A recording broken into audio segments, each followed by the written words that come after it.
Vamos começar então com a evolução da constelação sistêmica. Como é que a constelação sistêmica, que é uma ferramenta, uma técnica de trabalho excepcional, surgiu? Como é que ela apareceu? Eu já venho falando da evolução da abordagem sistêmica. Como é que chegamos nessa dinâmica sistêmica? Para variar, o Bert Hellinger, que é o criador dessa abordagem, ele que criou essa técnica, essa ferramenta da constelação sistêmica, ele se inspirou em quem? Em várias abordagens, várias pessoas que trouxeram uma visão sistêmica. Não é óbvio, né? Você chama constelação sistêmica, né, Fernando? É óbvio. Então, vou falar de vários autores, abordagens que ele pegou para começar a formar a constelação sistêmica. Do mesmo jeito que quando eu construir a consciência sistêmica também, peguei uma série de abordagens, inclusive a constelação sistêmica, para criar a consciência sistêmica. E uma das bases do Hellinger para a constelação sistêmica foi de quem? Eric Berne. O Eric Berne foi o que criou a análise transacional. Ele é médico, ele é cirurgião, parecido comigo. Aí, por um não que ele recebeu da psicanálise, que ele estava querendo entrar na psicanálise, falando não, falou, volta daqui a 4 anos, faz mais estudos e terapia. E aí foi interessante que aí ele começou a desenvolver uma abordagem que é a análise transacional, e foi exatamente no ano que eu nasci, 1956, que ele criou isso aqui. E aí tem uma diferença básica da psicanálise, dentro da análise transacional, que tem a ver com a sistêmica, né? Porque o insight da psicanálise tem muito a ver com a fala, com o indivíduo. E na análise transacional muda tudo. O que acontece? O objetivo é como o indivíduo se comporta nas relações. Olha lá, tem a ver com o sistêmico, é óbvio, né? E aí, dentro da análise transacional, até falei isso lá na Essência Sistêmica, eu falei do Eric Berne, ele desenvolve 3 estados do ego, que é o parental, o adulto e o da criança. O que é isso aqui? O parental são as regras aqui de fora. O que as regras aqui de fora dizem que você tem que fazer?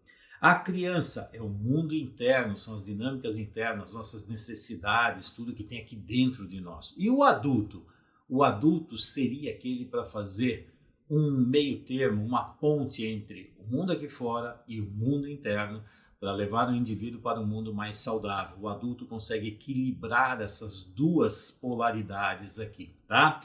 E aí, dentro da análise transacional, tem uma frase assim, só para você ter ideia de como funciona, qual é a meta, o objetivo da análise transacional. E olha que interessante, fala assim, um analista transacional deverá curar o seu paciente na primeira sessão. Na primeira sessão. Se não conseguir, passará a semana seguinte pensando e tentará curá-lo na segunda sessão. E assim por diante, até que se obtenha êxito ou admita o fracasso. Bom, o objetivo é resolver logo. Bom, não é bem diferente das abordagens mais conhecidas e tradicionais? É resolver logo. Então aqui, tem até uma frase do Bert Hellinger que ele fala sobre a análise transacional, que ele fala assim, o insight decisivo me veio quando eu pratiquei a análise do script, que é da análise transacional, segundo o Eric Berne. Ele partiu da constatação de que cada pessoa vive de acordo com um determinado padrão. Então, o que está acontecendo? Vê o padrão de funcionamento do indivíduo. Script. No script é o quê? A minha fala em relação à fala dos outros. Aí vai seguindo aquela grande peça de teatro. E falando em peça de teatro, tem também o Moreno. Mas antes eu vou falar do Janov. Arthur Janov, que é um psicoterapeuta dos Estados Unidos, que ele criou o grito primal. Grito primal. E aí, o que ele coloca aqui? Algo que o Hellinger falou e que marcou ele muito foi assim, quando ele viu uma sessão lá do Janov, um cliente que foi para o chão e aí, de repente, ele trouxe um grito estranho, parece que vinha lá dentro das profundezas da alma dele. Então isso aqui chamou muita atenção para ele. E na terapia primal, o grande objetivo é assim, o que eles pretendem é que o paciente reviva a cena primal. O que é a cena primal? É aquela vivência que por um momento, trauma, né? A criança perde a esperança de ser amada da forma como ela realmente é. e começa a agir com o seu self irreal. O self real é o saudável, o self irreal, que é completamente neurótico. Conclusão, eu tenho que ser uma outra pessoa para poder ser amada. O que é isso? Trauma. Ir no momento do trauma, mexer lá no trauma, na profundeza, tá? E aí eu vou falar do Moreno. O Moreno, ele nasceu lá na Romênia, viveu em Viena, acho que desde os 5 anos de idade ele foi para lá. Ele chegou nos Estados Unidos em 1925. O Moreno também é médico. E aí, ele tinha uma grande paixão, que era pelo teatro. E aí ele começou a trabalhar no ser humano e começou a integrar o teatro dentro do trabalho. E aí o que ele fazia? Ele colocava lá, criando uma cena, tinha uma encenação, com vários aspectos do relacionamento desse indivíduo. Então, colocava o indivíduo lá, vendo a vivência dele, a experiência de vida e colocando pessoas nesses papéis. É como se fosse uma peça de teatro, não? Está aqui a peça de teatro. E aí o que acontecia? Materializava tudo lá no atendimento, como é que eram os aspectos do relacionamento, o que dava para ver nas relações. E aí, vários papéis. E aí o que acontece? O indivíduo ele começa a ver as cenas e começa a ver por diferentes pontos de vista, rever a história. É como voltar para aquela dinâmica do passado e aí ele começa a ver novas possibilidades, novas perspectivas, ele começa a ver de vários ângulos. Então pegar aquela dinâmica traumática que tinha lá e aí começar a ver de uma outra forma e como ele pode agir em cima disso. Então, o que vai acontecer? Vai ter uma criação de uma nova experiência interior para substituir aquela que está parada, travada no passado. Que recursos podem ser utilizados hoje para lidar com tudo isso? Então, basicamente, é voltar no passado e nessa dinâmica aqui começar a refazer esse processo. Aí vem a Virginia Satir. A Virginia Satir também era um gênio, ou mulher danada essa. Essa aqui foi conhecida como a mãe da terapia familiar. A Virginia Satir tem uma história muito interessante, não sei nem se vai dar tempo. Bom, vou prolongar um pouco mais diante do problema que nós tivemos aqui. Então vamos lá, a Virginia Satir, ela teve um problema que aos 5 anos de idade, antes dos 5, vamos falar assim, aos 3 anos ela já sabia ler. Aos 9 anos ela já tinha lido a biblioteca inteira da escolinha dela. Não era uma biblioteca enorme, mas já tinha lido tudo lá. Você vê que era uma pessoa muito interessante. Só que ela passou por uma situação, foi assim, aos 5 anos ela teve uma apendicite. Aí a mãe dela, foi interessante, a mãe dela fazia parte do, como é que era? Cristianismo científico. Cada coisa, né? Uma crença lá, e aí não levava ela no médico, porque era a religião, o cristianismo científico, nem sei que raio de cristianismo científico é esse. Não levou ela no médico, ela com apendicite. Aí o pai entrou na história, ignorou todas as maluquices da mãe e conseguiu levar a Virgínia lá com 5 anos para o hospital. Só tinha um problema, né? Que a apendicite já tinha rompido. Ó, isso aí foi lá atrás, ela nasceu em 1916, com 5 anos, estava com 1921. Não tinha antibiótico nessa época, imagina, e aí teve um problema, ela teve que passar meses no hospital, conseguiu se salvar, então teve uma dinâmica muito traumática aqui. E sabe o que aconteceu? Ela nos 5 anos, aí eu não sei se foi antes ou depois, acredito que foi depois, né? Ela disse que ela queria ser uma detetive das crianças sobre os pais, quando ela crescesse, né? Então ela ia ser uma detetive das crianças. Olha, naquela época, talvez esse trauma tenha sido interessante até para o desenvolvimento dela nesse aspecto. E aí ela começou a se formar, ela teve que trabalhar meio período para virar professora, aí foi na época da Grande Depressão, 1929, foi uma confusão, mas ela foi se formando, foi fazendo as coisas e de repente ela começa a trabalhar o quê? Dentro da dinâmica familiar, e ela criou algo que é a escultura familiar. Lá no final da década de 50, ela foi para onde? Lá para Palo Alto, na Califórnia. Eu já falei de Palo Alto. Palo Alto virou um grande centro, né? E ela foi uma das fundadoras lá do MRI, que é o Instituto de Pesquisa Mental. E aí ela também começou a dar uma dica fundamental, era assim, o importante não era atender o indivíduo, era atender as famílias, porque era para ver todo o contexto. E aí dentro da escultura familiar, se você não conhece a escultura familiar, é assim, ela colocava a família, a pessoa pegava pessoas e ia montando a família, colocando assim, de que jeito que fica o seu pai? Meu pai fica assim, aí tinha todo o gestual, expressão facial, corporal, onde fica sua mãe, onde fica você, monta uma escultura. Em cima dessa escultura se trabalhava as dinâmicas que aconteciam nessa família.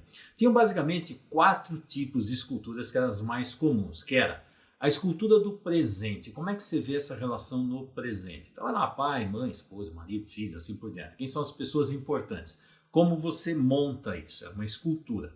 Aí tem também a do presente, tem a ideal, como você gostaria que fosse, como era a do passado e como será a do futuro. Então, diante disso, era uma estratégia, uma técnica de trabalho interessantíssima, que tanto o psicodrama do Moreno e da escultura familiar da Virginia Satir tiveram algo importantíssimo, algo importante na construção da técnica da constelação sistêmica. Já vou até adiantar, eu vou falar no final, que era assim. Existia um fenômeno muito interessante quando tinha o psicodrama e também a escultura familiar, que as pessoas que representavam um elemento, por exemplo, tem uma pessoa que representa o meu pai, outra representa a minha mãe. Aquelas pessoas que estavam representando tinham algumas sensações, uns sentimentos, uns pensamentos, e quando eles verbalizavam, o cliente falava, gente, mas é igualzinho meu pai, exato, minha mãe é assim, minha esposa, meu filho, mas é assim mesmo que eles pensam, assim que eles têm. Isso era um efeito que era estranho, aquilo aparecia. E foi em cima desse sentimento, das sensações que o representante sentia na escultura familiar e no psicodrama, essas sensações, que o Hellinger pegou isso aqui e desenvolveu essa técnica da constelação sistêmica para trabalhar exatamente isso, o que o representante sente quando ele está dentro do sistema. Então coloca o indivíduo que não conhece nada do seu pai e da sua mãe, coloca ali conforme posiciona no campo da família e de repente essa pessoa começa a sentir vontade de aproximar, de afastar, um monte de dinâmicas está lá. Foi em cima disso que surgiu a essência da constelação. Mas a abordagem em si tem muitas outras coisas, né? Então vamos lá. A Virginia Satir trabalhava basicamente com 5 princípios. 5, tá? E aí o primeiro princípio era a metodologia experimental. Então, a percepção que a pessoa tinha dentro das suas vivências, que significado ela dava para o passado. E ela trabalhava muito na memória corporal, então ela já acrescentava dinâmica corporal dentro do trabalho dela. Bom, já tinha escultura, postura, gestos, tudo isso fazia parte disso. Outra coisa é do caráter sistêmico, né? Óbvio, uma abordagem sistêmica. Então, assim, o que ela via? A interação entre os membros da família. Como é que isso aqui se estabelecia nessas relações? Como é que via, por exemplo, passado e presente? Como via também o indivíduo e o seu meio? Como é que ele lidava com tudo isso? Terceiro princípio era a direcionalidade positiva. O que é isso aqui? É gerar uma nova forma de interpretação para as experiências. Então, olhar para aquelas experiências e começar a ver algo que era fortalecer os recursos pessoais e encontrar solução. Ir para a solução, uma coisa positiva, não é ficar preso na dor, no trauma e assim por diante. O quarto é o foco da mudança. Então, tinha que ter uma mudança pessoal e nas relações que essa pessoa estabelecia com os elementos do sistema. E para isso ela utilizava uma coisa que eu utilizo muito também, são perguntas de autorreflexão profunda, perguntas que tocam na alma, que ampliam a consciência. E aí um quinto que eu também ponho muito foco nisso, que é assim, a autoconsciência do terapeuta. É aquela história, o terapeuta consegue levar o cliente até onde ele já foi. Então, aquilo que o terapeuta trabalha com o cliente, precisa trabalhar nele mesmo, precisa ter coerência com aquilo que o terapeuta fala, trabalha, faz, com o trabalho que ele faz com o cliente. Senão fica assim, eu sou um para conversar com o cliente, mas eu na minha vida não faço nada disso.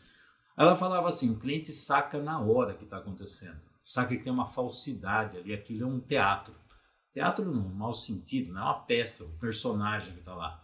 Então tem que ter coerência do profissional com aquilo que ele está trabalhando com o cliente. Então ele fala uma coisa, mas no fundo ele não faz. Já viu, né?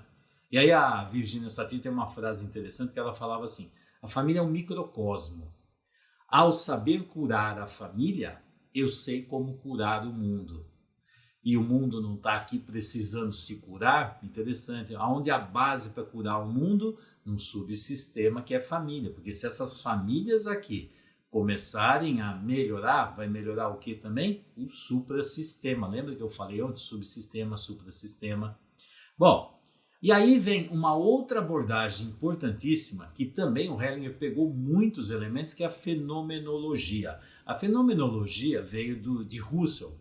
E aí ele fala assim, é um filósofo, Edmund Russell, que ele fala assim, os acontecimentos devem ser estudados conforme a experiência do indivíduo, o nível de consciência que ele tem. Então o fato acontece, mas como é que ele sente aquilo? Como é que ele percebe aquilo? Então o essencial é ver a percepção do indivíduo diante daquele fenômeno. Porque a forma, dependendo do nível de consciência, é como ele vai entender aquilo lá. E aí tem que se observar a essência do que é observado, da forma como é observado. Tipo assim, lembra da física quântica? Como é que é o ponto de vista da pessoa em relação àquela dinâmica? É um ponto de vista, né? É uma observação. E aí, o Hegel e o Kant começaram a trabalhar em cima dessa fenomenologia. O Hegel começou a colocar ideias e valores, colocava assim, ideias e valores que se alteram continuamente. Por quê? Se você está em evolução, a cada momento, aquilo que você chamava de certo, daqui a pouco está errado, se você estiver evoluindo, né? Então isso vai variar também conforme a cultura, conforme a dinâmica. Por exemplo, não vai mudar um monte de coisa depois dessa pandemia? Vão mudar o quê? Ideias e valores. É a forma como nós observamos o fenômeno. E aí o Hellinger pegou muito aqui do Hegel o quê? O não julgamento. Você não deve julgar. Você deve observar aquilo, mas não se julga, porque se julgar, eu estou dizendo que é certo e errado. Não, é como a dinâmica funciona. Você aceita e não julga, para você poder fazer mudanças. E o Kant, ele colocava algo que era assim, o externo, que acontece aqui fora, só pode ser observado pela mente e pelos sentidos. De novo, você só consegue pegar através dos seus órgãos sentidos e como a sua mente dá significado. Isso para um terapeuta é fundamental, porque toda vez que o cliente fala, ele não está falando a realidade, ele fala a realidade dele a partir de onde ele pegou essa dinâmica. E muitos terapeutas comem uma bola enorme que fala assim, se o cliente fala, é a verdade dele no ponto de vista que ele estava, no significado que ele deu e conforme a mente dele elaborou aquela dinâmica. Então o que é? É uma interpretação da realidade, que eu também falo demais. Aliás, isso aqui é a base da Gestalt terapia, que o Hellinger também pegou muitas coisas. Tem um outro autor também que foi importante, que fez um sentido enorme. Eu falei ontem do triângulo perverso do Halley. O Halley trouxe isso, o Halley foi muito influenciado pelo Erickson, tá? E aí ele fala daquele triângulo perverso, das alianças que existem dentro das famílias, para ficar dois se unem para destruir o outro. Então aqui o Hellinger começou a trabalhar e ver muito que a hierarquia dentro das famílias, a importância dessa dinâmica hierárquica.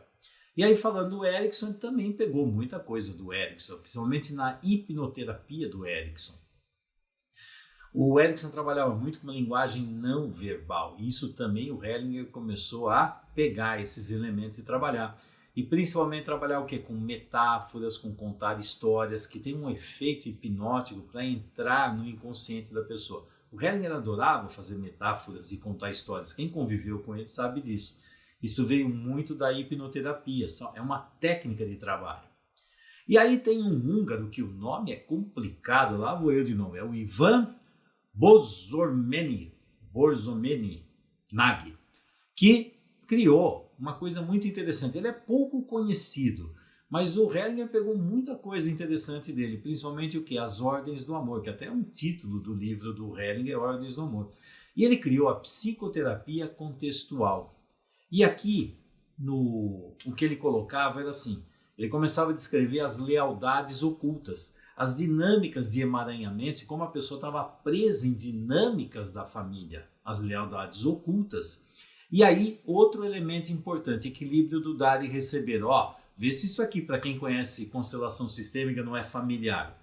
Veio daqui. E mais uma coisa, Ele utilizava muito que frases curativas, que também é algo essencial dentro do que? Da constelação sistêmica.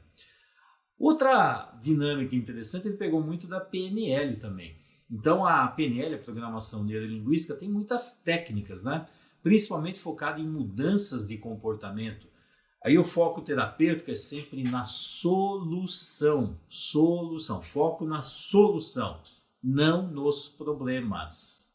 E aí não é ficar ali mexendo nos problemas, sabe assim, a varetinha, ficar o dedinho mexendo naquela coisa horrível que fede, fica ali, mexe. Não, vamos pegar isso aqui e vamos ver, põe isso aqui como adubo e vamos ver como é que a gente faz para resolver essa história. E outra, o mais rápido possível. Bom, e aí vem o próprio Hellinger, vamos falar do Hellinger em si. O Hellinger, ele é alemão, ele foi para a guerra, então vamos falar do nazista, né? Fazia parte do exército nazista, a família dele tinha uma força muito grande dentro da religião. E aí ele foi, assim que ele foi para a guerra, em pouco tempo ele ficou preso lá e acabou a guerra. Tá? Então a experiência dele, ter uma experiência de guerra, se você observar, praticamente todos os grandes pensadores que criaram a abordagem, tem sempre histórias traumáticas importantes. É muito interessante isso. Eu fico observando eu adoro ver a biografia de todo mundo, como é que eles cresceram, como é que eles desenvolveram, como é que eles se conectaram com isso. Frequentemente tem traumas importantes. Você viu a Virginia Satir? Aí a mãe, pela religião, não queria que a filha fosse no médico, quase morreu. Mas talvez em cima dessa experiência desenvolveu tudo isso, não sei, para ver a história de família. Aí o Hellinger, assim que terminou a guerra, acabou, aí ele se conectou muito fortemente com a Igreja Católica, ele se tornou um missionário que era lá da linha dos maristas. Aí ele foi para onde? Foi lá para a África.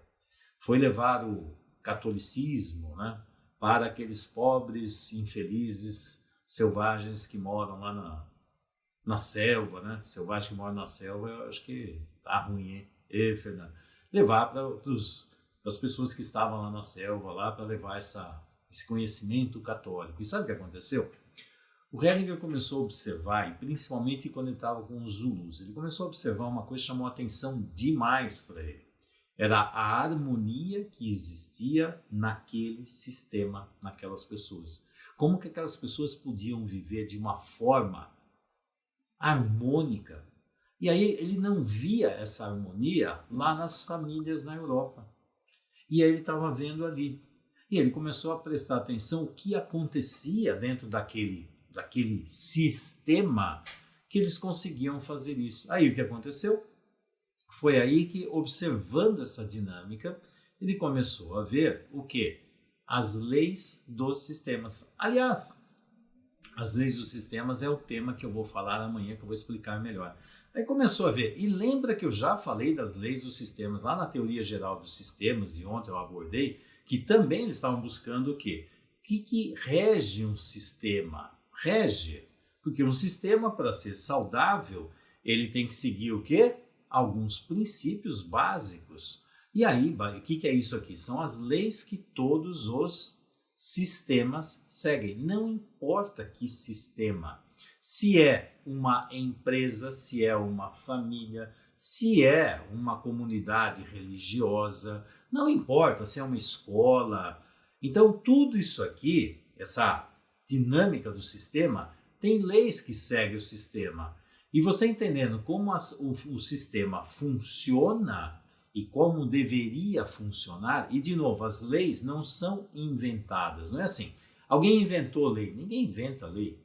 A lei é observada. Então assim, um sistema que segue as leis é um sistema saudável e harmônico. O que não segue, simplesmente ele está doentio e vai dar problemas. É óbvio, é assim que funciona. E aí o que aconteceu? Aí o Hellinger, ele é filósofo, ele é psicoterapeuta, ele é pedagogo, tem um monte de coisa que ele foi criando, mas em cima disso, ele começou a fazer o quê?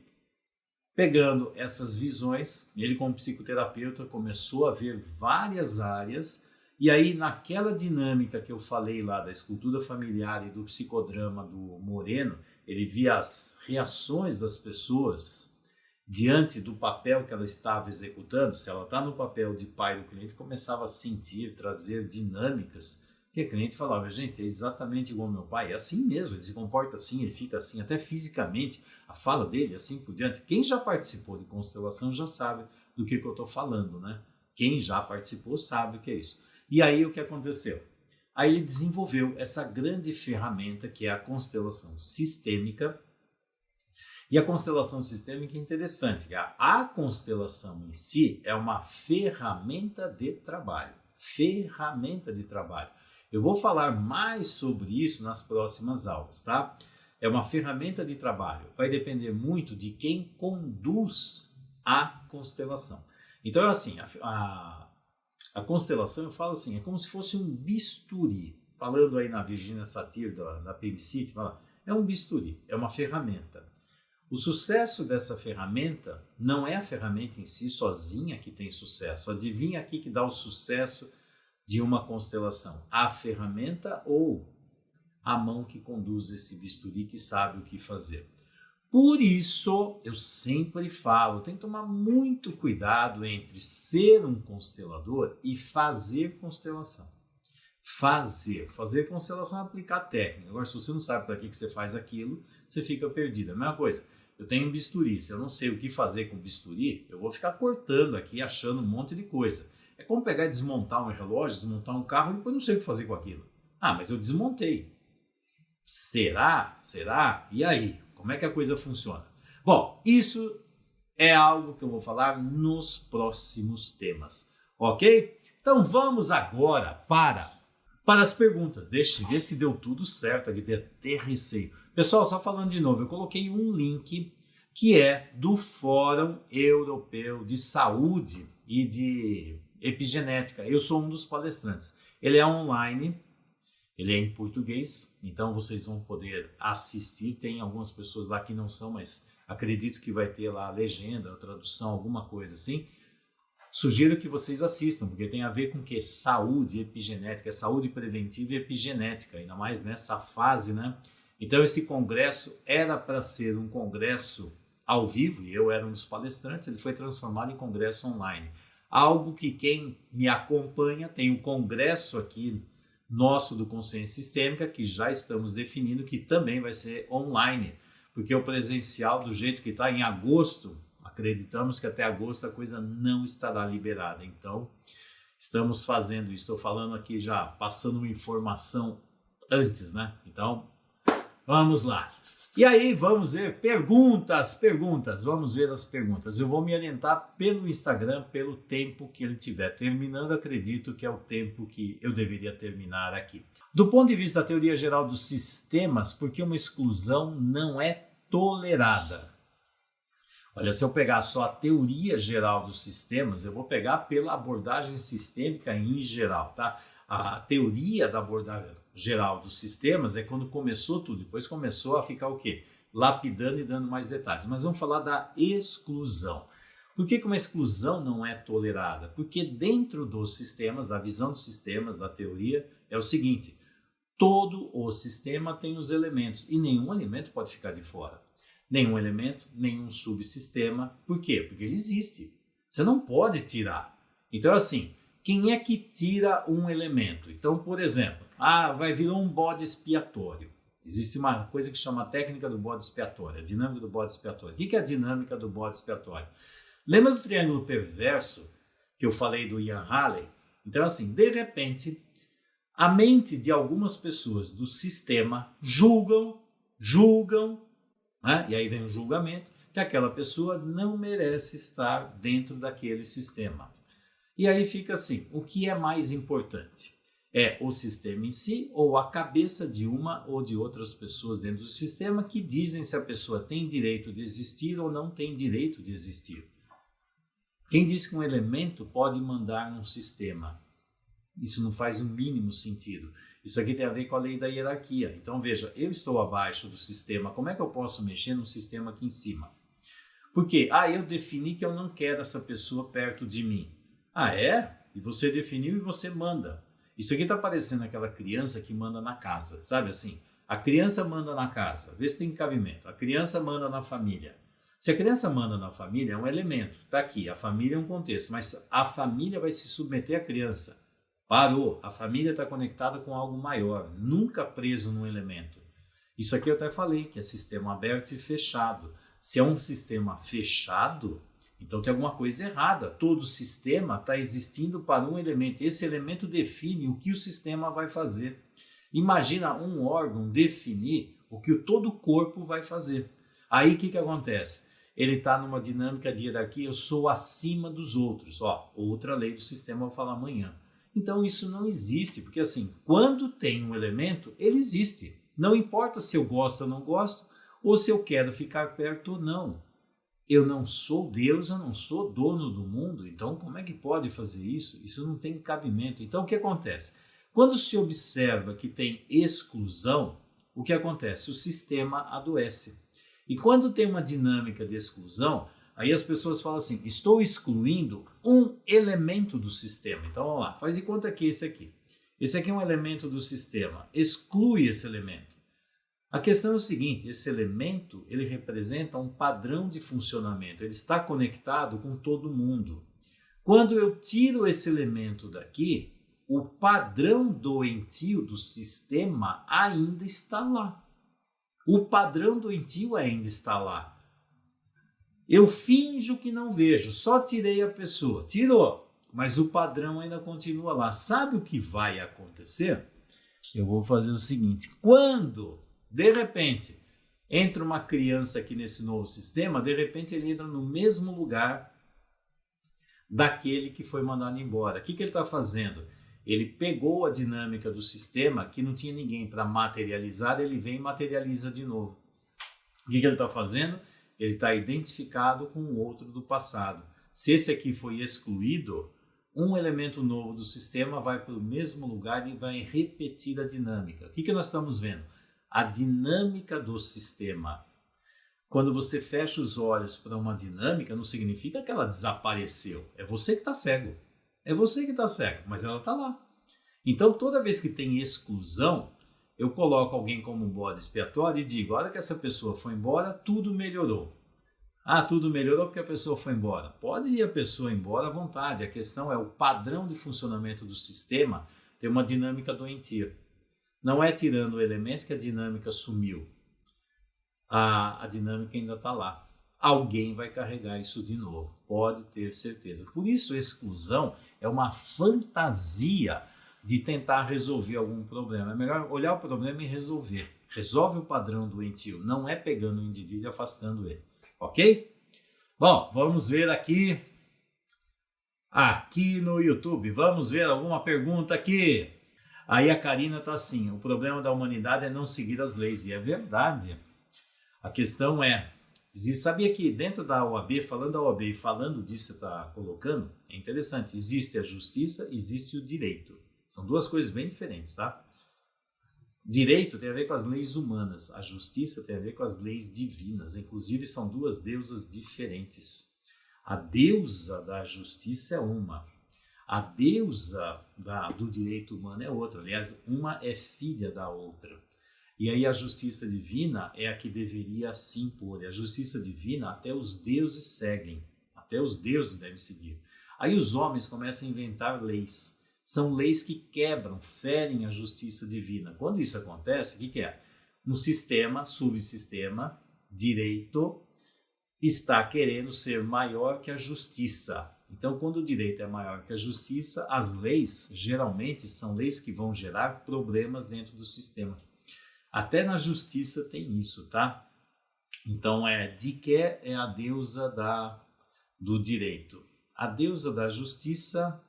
Daqui a pouco eu lembro. A deusa da justiça. Mas vamos lá. Bom, mas as leis existem. Quando tem leis do sistema, lei é lei. Por exemplo, sempre eu faço amanhã eu ia falar, talvez eu fale de novo. Mas, por exemplo, a lei da gravidade.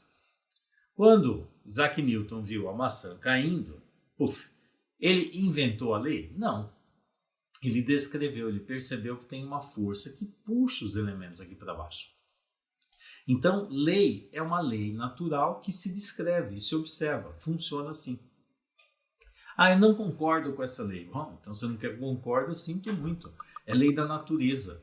Aí eu não concordo que tenha noite. Tá bom, então o sol vai parar e ficar só de dia para você. Não, eu só quero noite. Ah, então o sol vai parar para ficar noite para você. É impressionante, né? Porque as pessoas têm uma mania de achar que estão acima de tudo. Isso é uma dinâmica bem infantil. Aqui eu quero, é assim, tem que ser desse jeito, é do meu jeito. Isso é uma dinâmica infantil em relação à vida, né? Porque o adulto faz uma reverência às dinâmicas da vida. E não assim, eu mando e tudo vai ficar do jeito que eu quero. Ah, isso não faz sentido, né? Não tem cabimento nenhum, né? Aqui, doutor, preciso de curso superior para fazer esse curso? Primeiro, não sei qual curso está falando. Talvez seja da constelação sistêmica. Nós sempre colocamos assim, não é uma obrigação. Não é uma obrigação. Nós sugerimos que as pessoas que vão fazer o trabalho de constelação sistêmica tenham para ter vou colocar um curso superior para ter uma compreensão maior. Mas, sinceramente, o que eu já vi de pessoas que não têm curso superior, que se tornaram excelentes consteladores, é impressionante. Impressionante. Porque a questão é a pessoa ter uma visão sistêmica. Se você tiver uma visão sistêmica, se você compreender isso, você avança com curso superior ou sem curso superior, desde que compreenda isso e leve a sério. Agora, eu também já vi um monte de profissionais com um monte de títulos que sinto muito, ao invés de pegar todo aquele conhecimento para compreender a visão sistêmica, não, eles ficam vendo aquele conhecimento a partir do conhecimento que eles têm. E aí o conhecimento que eles têm não cabe à visão sistêmica, então eles não conseguem entender aquilo. Porque se eles entenderem a visão sistêmica, é como se estivesse traindo o conhecimento anterior. E aí? Aí não pode. Não, não pode, porque se eu aceitar a visão sistêmica desse jeito, o que eu faço com aquilo que eu tenho? Isso aqui é o que eu falei na essência sistêmica. Eu falei ontem assim, cada vez que vem alguém que coloca uma dinâmica importante, uma novidade, o que acontece? Todo mundo que é o tradicional já começa a fazer assim, não, isso não presta, isso não serve, não pode, e começa a ficar desse jeito assim. Aí as coisas não andam. E por que não anda? Por que não? Porque eu não aceito. Interessante, né? O mundo está mudando. O coronavírus está aí, precisa ter mudanças fundamentais. Não vai dar para viver do jeito que era antes. Não dá para voltar ao normal, que é o anterior. Isso qualquer pessoa que tem uma doença grave, individualmente, se ela quer voltar ao normal, ela vai adoecer tudo outra vez. Não aprendeu com a doença. A doença é para mudar de situação. Mudar. Alguma coisa está errada dentro de você. Então fica assim, tira a doença para eu voltar ao que eu era. E a doença do corona, que é a doença da humanidade, veio para criar novos valores, nova missão de vida, dar um valor diferente para a humanidade, para dinheiro, para um monte de coisas. Então tem essa dor profunda, as mortes? Tem. A humanidade está completamente fora da natureza, faz tempo, né? O que precisa fazer? Voltar ao mundo natural. Voltar ao mundo natural é o quê? Seguir as leis naturais de vida. Hipócrates já falava isso, um bando de gente fala isso, mas não adianta, né? Sempre tem um que acha que não, eu sou acima da natureza, acima da vida, eu vou fazer do jeito que eu quero. A vida tem que seguir do meu jeito. Você entendeu, Fernando? Eu quero. Ixi, isso aqui é traço de caráter oral, é criancinha mimada, que não sabe aceitar as regras naturais da vida. Impressionante, né? A Karina coloca assim, como melhorar o padrão doentio de uma pessoa? Por uma coisa muito simples. Para entender o que é doentio, eu tenho que entender o que é saudável. Primeiro, se eu não souber o que é o saudável, por exemplo, eu vou pegar uma pessoa, eu vou falar em cima dos temas que eu coloquei aqui, quando fala da fenomenologia. O indivíduo, ele fala do que está acontecendo a partir do quê? Da mente e dos órgãos sentidos dele. É aquilo que ele capta, é aquilo que ele interpreta. Ele está interpretando daquele jeito. Se você falar que aquilo que ele está fazendo é doentio, você acha que ele vai acreditar em você? Se eu pegar, por exemplo, uma mãe e um pai, pegar, por exemplo, a mãe lá da Virginia Satir, que ela tem a crença dela que o tal do cristianismo científico, acho que era isso lá, o tal do cristianismo científico falava assim, não é para levar a criança no médico. Sei, a criança está sofrendo, está morrendo com uma dor absurda. Não, o que é importante? O importante é uma ideia que eu pus na cabeça, porque aquilo é muito mais importante que a vida e o bem-estar da minha filha. Agora, para ela acredita que está fazendo o certo. O saudável é fazer isso. Agora, eu pergunto, quantas vezes você mesmo fez um monte de bobagem na vida acreditando que aquilo que você estava fazendo era o certo, era o adequado, era o saudável. Depois, quando você viu, você fez uma grande besteira.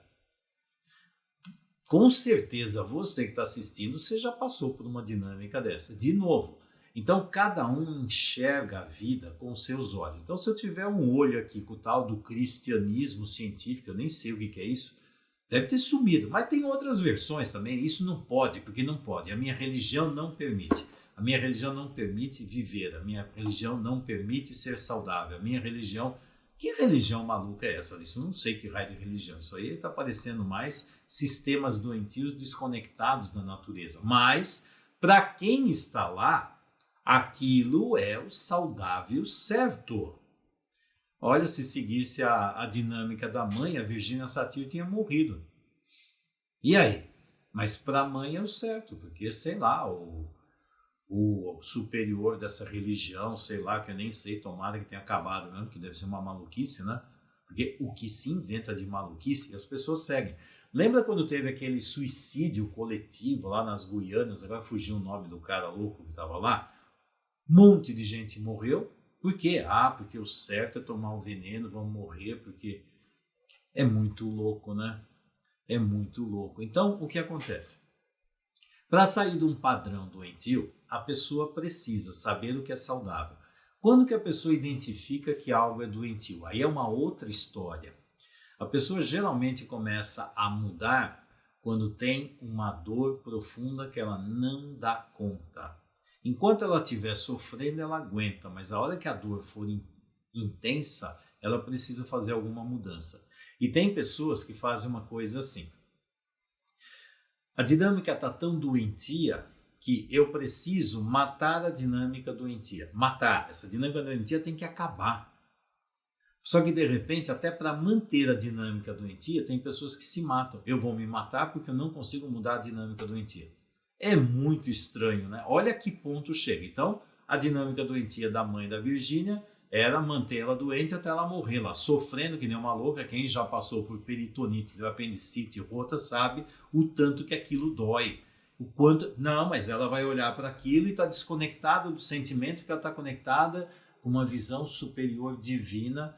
Que é isso? Isso para mim está mais perto da loucura, né? Mas a pessoa que está doente, primeiro ela precisa saber que ela está doente. E muitas pessoas não têm a mínima noção. E ao contrário, quando você fala o que é saudável, ela diz que é você que é o doente. Fala, não, isso é louco, é você que é o doente. É interessante, isso aqui aparece de monte. Cada vez que você vai trabalhar com um cliente, aí você vê as crenças que ele tem, as dinâmicas que ele tem. Aí quando você fala, isso não é uma família saudável. Como não? Minha família é perfeita, minha família é natural, minha família é... Só que não é, só que está cheio de problemas. Não, mas a família é perfeita. E para entender isso? Então, primeiro precisa ter a consciência de que tem alguma coisa errada. Para ter a consciência de que tem alguma coisa errada, frequentemente é por dor, tragédia, dor, doenças graves, alguma coisa que faça a pessoa acordar. Se ela não acordar, sinto muito, você pode fazer o que você quiser com ela. Ela fica fiel, lembra das lealdades ocultas? Eu fico fiel às regras ou da religião maluca que eu sigo, ou na maluquice que meu pai e minha mãe falavam. É assim, então eu sou fiel, eu não posso, porque se eu sair daqui e estiver traindo isso, eu vou sentir muita dor. Então a dor da culpa que vai dar, eu prefiro ficar na culpa do que resolver um problema, identificar que tem um problema. Então, primeira coisa, para ajudar uma pessoa a sair de uma dinâmica doentia, ela tem que ter noção que aquilo é doentio. Isso aqui acontece muito na prática, que é assim, tem pessoas que falam assim, Fernando, eu vou encaminhar para você, o meu filho, o meu marido, minha mãe, meu pai, porque você vai conseguir ajudá-los. A questão é, quando eles chegam, eles têm noção que eles estão fazendo alguma coisa equivocada? Não. Eles têm algum desejo de mudança? Não. Eles vão ouvir o que eu estou falando? Não. Então, Fernando, você não vai conseguir mudar? Não. Não. Porque não tem a motivação para fazer a mudança. Quem não tem motivação para fazer mudança, você pode fazer o que você quiser, aquilo não muda. Não muda. Aliás, eu vou colocar uma coisa aqui, deixa eu ver se eu tenho tempo também, né? Uma coisa interessante. Isso aqui eu vou falar em uma aula lá na frente, mas eu vou colocar aqui, acho que cabe aqui assim. Qual é o melhor momento para se trabalhar um indivíduo, uma pessoa? Aí tem uma analogia, que eu estou na dúvida se foi o Hellinger que me falou isso aqui, ou se foi o Schneider, ou se não sei. Mas é assim, nós vamos pegar a dinâmica. Tem assim, tem um cachorro e tem um pedaço de carne. E entre o cachorro e o pedaço de carne tem uma cerca de arame farpado de 10 metros. Pronto. Qual é o melhor momento para trabalhar com o indivíduo? Então vamos lá. Se o cachorro não tem fome, você acha que ele vai fazer alguma coisa para pegar carne? Não. Se o cachorro estiver desesperado de fome, o que ele vai fazer? Ele vai se arrebentar na cerca de arame para tentar pegar a carne. Nenhum desses dois momentos são bons para fazer um trabalho terapêutico. Se está desesperado, a pessoa não ouve nada, está só presa na dor e tentando se arrebentar para pegar carne. Não é um bom momento. Agora, se a pessoa não tem motivação nenhuma, também não adianta, não vira nada. O melhor momento é quando o cachorro está com fome, ele vê a carne, vê a cerca, ele faz o movimento de contornar a cerca e pegar a carne. Deu para entender o melhor momento para fazer isso? Só que tem pessoas que parece que só se movimenta quando o nível de dor chega no nível do desespero. E aí vai depender, por exemplo, quanto a pessoa aguenta. E aí muitas vezes eu faço uma pergunta assim: o que ainda precisa acontecer com você para você acordar? O que mais precisa acontecer para você descobrir que isso aqui é um problema enorme? Em que momento você vai acordar? O que faz você ficar nesse lugar? Como é que você aguenta essa situação e não se movimenta e não faz nada? Desde quando você aprendeu a ficar preso nesse lugar e suportar isso? E o que vai acontecer lá no futuro? Não. Perguntas reflexivas. Lembra que eu falei de perguntas reflexivas lá? Aqui, estou colocando aqui também. É a mesma coisa, são perguntas. E essas perguntas também têm a ver com a Erickson. Ele tem uma hipnose conversacional, que é uma forma de você colocar a pergunta que toca profundamente e guarda. Por exemplo, eu sei que essa pergunta que eu coloquei, essas perguntas, cutucaram profundamente alguém aqui que está assistindo. Isso aqui está fazendo um rebuliço aqui dentro. Ah, com certeza, tá? Bom, vamos lá. Tem uma pergunta assim: eu não consigo, não é nem pergunta, é um comentário, eu não consigo fazer nada até o final. Isso aqui é uma dinâmica interessante, viu? Como é que é o nome? Estrela Kátia Feitosa. Isso aqui é interessante. Quando não consegue fazer nada até o final, tem alguma coisa que está te aprisionando. Então é assim, ó. Só uma dica em relação a isso. Cada vez que eu vejo uma dinâmica, está travado, não consegue, está travado, não consegue. Sabe uma coisa que eu pesquiso logo de cara? É ver se tem dinâmica de aborto na família. Por quê? Porque isso é como se fosse coisas abortadas. Eu vou, não consigo. Eu vou, não consigo. Eu vou, não consigo. Uma dinâmica é ver se tem algum aborto, e principalmente se tem abortos ocultos, tá?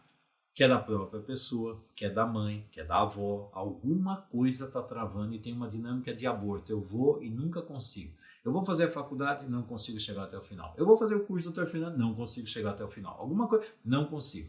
E outra pesquisa que eu faço é assim: você foi autorizada a fazer os seus desejos, a seguir os seus objetivos?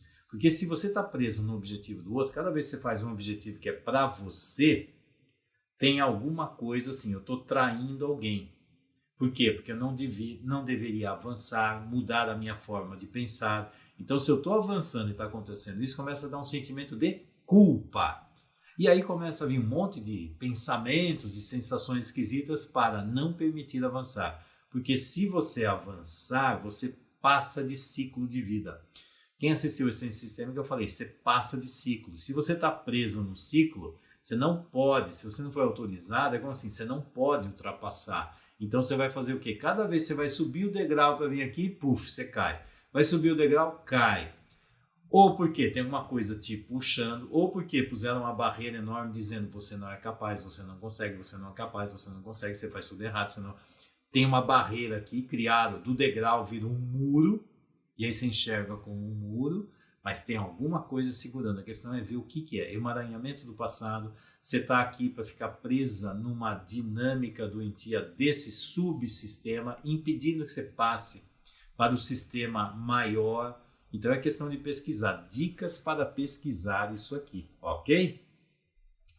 A Luciana quer que dá um oi para ela. Ô, Luciana, aí na Itália, vocês também estão sofrendo bastante, hein, Luciano? Um grande abraço para você. O Tadeu, deixa eu ver. Se a constelação é apenas a ferramenta, qual ou quais características pessoais são imprescindíveis no constelador? Tadeu, excelente questão. É exatamente até um dos temas que eu vou falar lá na frente. Então vai acompanhando aqui, que é um dos temas que eu vou falar aqui nessa jornada da prática sistêmica. Primeiro eu vou falando do como surgiu, como é que chegou até aqui, como ela funciona, baseada no que. Amanhã eu vou falar mais sobre as leis sistêmicas. E aliás, para quem está falando de curso, estou avisando, já está começando a campanha da Jornada da Análise Sistêmica. Então, na Jornada da Análise Sistêmica, preparem-se que vão ter são 4 aulas interessantíssimas que eu vou colocar. E para quê? Para preparar o pessoal para quem quiser trabalhar com constelação sistêmica individual. Hoje em dia, então, é impressionante, porque dá para fazer esse trabalho online. E tá cheio de gente com um monte de clientes. Aliás, eu vou colocar quem faz um trabalho excepcional, que eu já falei aqui, a Luísa, a Carla também, eu também faço, né? Um monte de profissionais faz. Se você souber como trabalhar constelação estruturada e estratégica, você consegue fazer constelação sistêmica online. Isso aqui eu vou falar lá na frente durante esse roteiro. E aí eu perguntei até para a Luísa, como é que estão os clientes? Diminuíram? Eu falei, diminuiu? Aumentou e muito. Por quê? Porque ela tem recurso para trabalhar online. Os terapeutas que não têm recurso para trabalhar online ficam perdidos, sem saber o que fazer. E agora? Vamos fazer o quê? Ah, não pode trabalhar online. Ah, para quem não sabe, né? Aí daqui a pouco é como vem a análise transacional.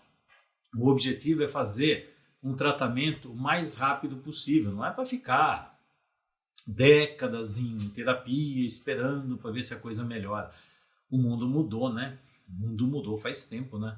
Então, preparem-se porque vem aí a jornada da análise sistêmica e nessa jornada da análise sistêmica vão ter 4 encontros que vocês aguardem, está chegando aqui. E nesses 4 encontros eu vou fazer umas aulas especiais lá para você ter um aprofundamento melhor. Mas, Tadeu, aguarde que nessa aqui, na prática sistêmica, eu vou falar sobre isso. Essa dinâmica aqui. A Ana Maria lá da Austrália, tá aprendendo de longe. Interessante, né? Porque do mesmo jeito que esse vírus vai para tudo quanto é lado, veio da China até aqui, o conhecimento também vem daqui e vai para lá. Como é interessante essa dinâmica, né? Porque o conhecimento também vai como se fosse um vírus. Só que assim, o conhecimento é você pega, autoriza entrar em você, tá? Então, e aí essa dinâmica que está acontecendo agora ajudou demais para quem trabalha nessa abordagem. Quem não tem recurso para trabalhar online, dançou.